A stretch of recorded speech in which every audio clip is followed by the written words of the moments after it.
Ada apa? Bapak diminta menghadap Presiden. Sekarang juga. Sekarang?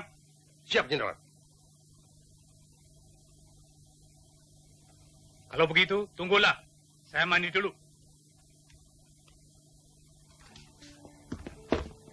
Sebaiknya tidak usah mandi, Jenderal. Paling tidak cuci muka toh dan berpakaian. Tidak usah berpakaian. Lancang kalian.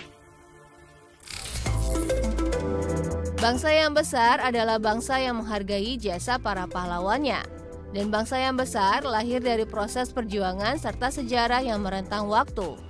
57 tahun lalu pernah terjadi sebuah peristiwa kelam yang mewarnai sejarah bangsa Indonesia. 1965 merupakan tahun bersejarah bagi bangsa Indonesia atas tragedi pembunuhan sejumlah perwira tinggi TNI dalam gerakan 30 September oleh Partai Komunis Indonesia atau PKI. Jenderal Anumerta Ahmad Yani merupakan pahlawan revolusi yang turut gugur dalam peristiwa gerakan 30 September 1965. Namanya kerap dikenal sebagai perwira yang cerdas dan berani dengan karir yang gemilang. Bukan hanya karena kisah suksesnya menangani sejumlah pertempuran, tapi juga berkat karakter kepemimpinan dan kebangsaannya. Lahir di Jenar, Purworejo, Jawa Tengah 19 Juni 1922, bapak dari 8 anak ini merupakan kepala staf Angkatan Darat. Ayahnya bernama Wong Serejo adalah seorang sopir yang bekerja di sebuah pabrik gula untuk pengusaha Belanda. Pada tahun 1927, Yani dan keluarganya pindah ke Batavia mengikuti sang ayah yang bekerja kepada seorang perwira tinggi militer Belanda. Ahmad Yani menyelesaikan pendidikan dasarnya di HIS Bogor pada tahun 1935. Kemudian melanjutkan pendidikan menengah pertamanya di Mulo Bogor. Bersamaan dengan pecahnya Perang Dunia Kedua di Eropa pada tahun 1940, Ahmad Yani meninggalkan pendidikan menengah atasnya di Batavia karena harus menjalani wajib militer. Pada tahun 1965, kegaduhan dan suhu politik di lingkungan pemerintahan kian memanas.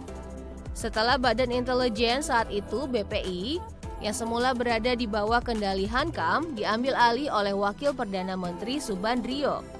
Saat itu tersiar isu adanya sejumlah jenderal Angkatan Darat yang tidak taat kepada Bung Karno. Dari desas-desus ini, kemudian muncul isu Dewan Jenderal yang ikut memicu terjadinya rangkaian kekacauan politik. Bukan hanya merenggut nyawa Jenderal Ahmad Yani dan sejumlah jenderal Angkatan Darat, tapi juga mengubah jalannya sejarah politik di Indonesia. Jejak sejarah kelam peristiwa G30 SPKI masih bisa dijumpai di kota Jakarta. Salah satunya di Museum Sasmita Loka yang dahulunya merupakan kediaman dari Jenderal Ahmad Yani, sekaligus menjadi saksi bisu kekejaman gerakan 30 September 1965. 1 tahun berselang setelah kejadian memilukan tersebut, rumah pribadi Jenderal Ahmad Yani berlokasi di Jalan Lembang D58 Menteng, Jakarta, kini difungsikan sebagai museum yang bernama Museum Sasmita Loka Jenderal Ahmad Yani. Sebuah patung akan menyambut anak Jakarta saat berkunjung ke museum ini. Patung perunggu setinggi 3 meter yang berdiri tegap dengan mengenakan seragam Angkatan Darat ini terlihat gagah dan berwibawa. Memasuki halaman museum, anak Jakarta akan langsung diarahkan menuju pintu belakang melewati bagian samping rumah, tempat di mana pasukan Cakrabirawa yang tergabung dalam G30 SPKI masuk ke rumah Ahmad Yani pada 1 Oktober 1955 dini hari. Di tempat inilah Ahmad Yani dibunuh dengan rentetan tembakan peluru oleh tentara Cakrabirawa. Ruang bagian belakang ini sekarang difungsikan sebagai ruang dokumenter atau galeri foto tentang Ahmad Yani semasa hidup hingga sejarah G30 SPKI. Beranjak dari ruang belakang menuju ke ruang tengah, anak Jakarta akan menjumpai pintu kaca yang retak akibat tembakan senjata.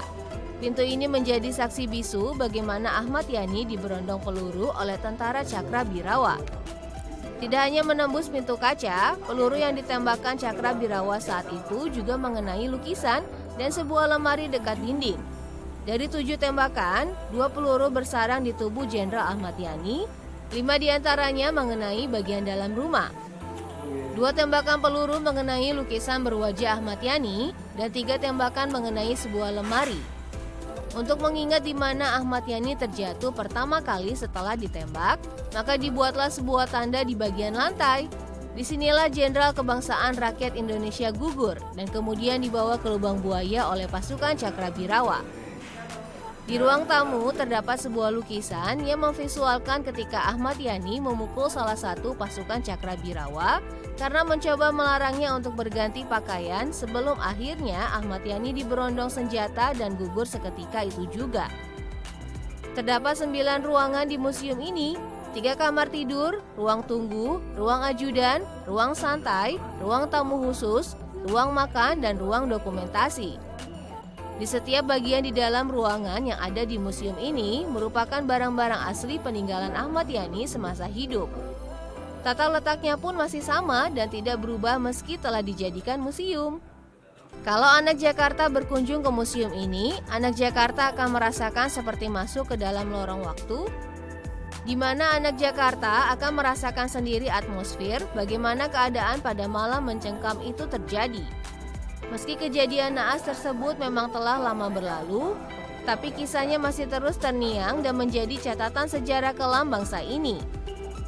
Kini, Jenderal Ahmad Yani telah gugur, namun sosoknya tak lekang dimakan zaman. Namanya senantiasa harum dikenang di tengah sejarah kelam tragedi pengkhianatan G30 SPKI.